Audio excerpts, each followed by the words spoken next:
Imagine spending weeks building your bunker, reinforcing the walls and stocking food for the worst, then realizing the one thing you can't survive without is already running out. Not food, not water, air is the real survival factor most people ignore. And most DIY bunkers fail for one simple and deadly reason: no proper ventilation. Once you seal yourself underground, every breath slowly replaces oxygen with carbon dioxide.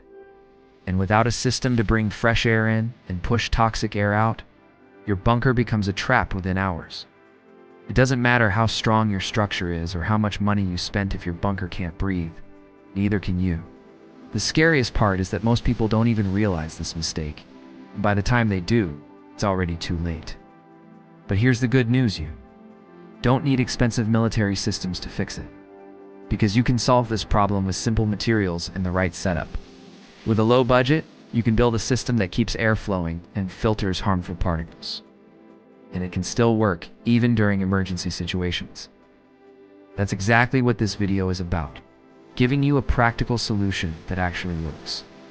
In this video, I'm going to show you exactly how to build a cheap and effective ventilation system, step by step, using simple and easy to find materials. Everything will be broken down in a way that's beginner-friendly and easy to follow. We're talking about a setup that costs less than $50 and requires no advanced skills or complicated tools. It's making it accessible to almost anyone.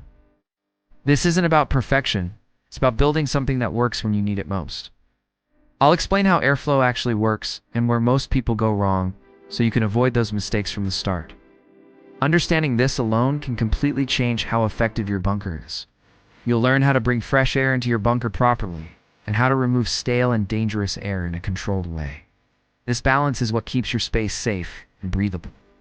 I'll also show you how to build a simple filtration system that helps protect you from dust, smoke, and harmful particles. Even basic filters can make a big difference when designed correctly. On top of that, I'll walk you through optional upgrades like manual or solar-powered fans, so your system keeps working even if the power goes out.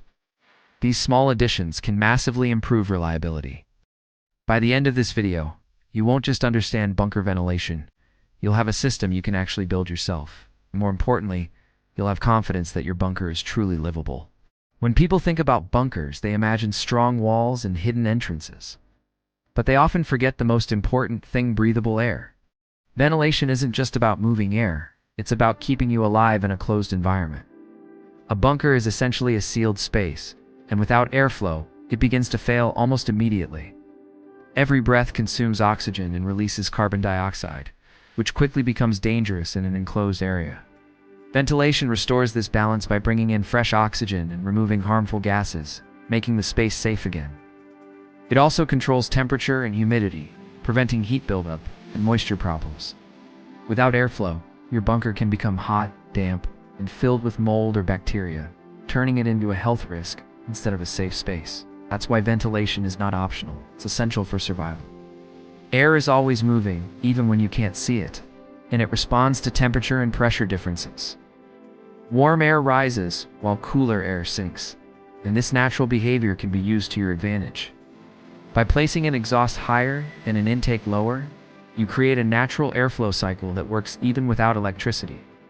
This is known as passive ventilation, and it forms the foundation of your system.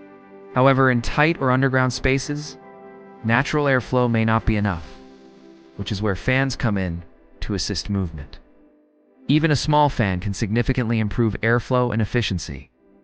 The key idea is simple: air needs a clear path to enter, move through, and exit your bunker.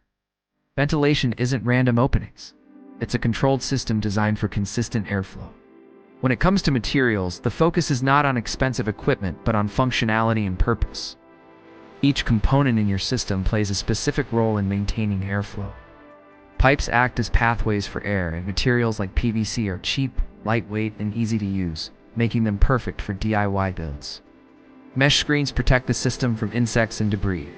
Filters improve air quality by reducing harmful particles. And even simple charcoal filters can make a noticeable difference. Fans provide control by helping move air when natural flow isn't enough. The goal isn't complexity, it's effectiveness, and simple materials can create a reliable system when used correctly. This is what makes budget builds so powerful.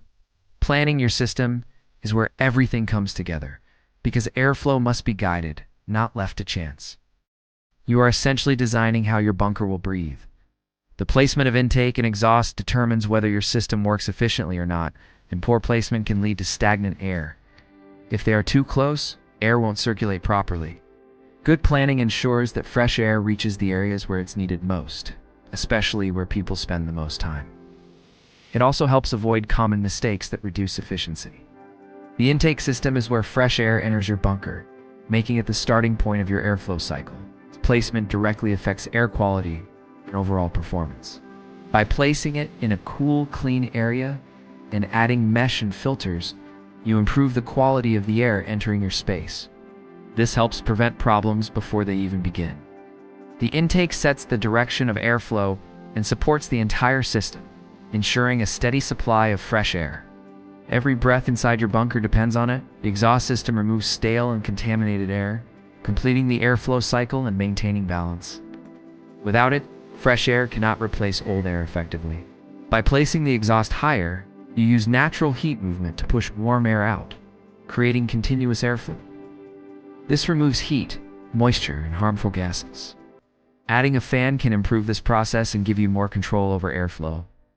The exhaust ensures your bunker stays safe and livable over time. Testing your system is where everything becomes real, because it shows whether your design actually works. Using smoke allows you to see airflow clearly.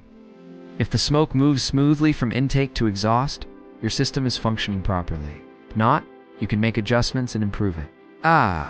Testing removes uncertainty and builds confidence, turning your system into something you can rely on. This step is essential for real-world survival. At the end of the day, survival isn't about how strong your bunker looks. It's about whether it can keep you alive. Ventilation may be invisible, but it's the most important system inside.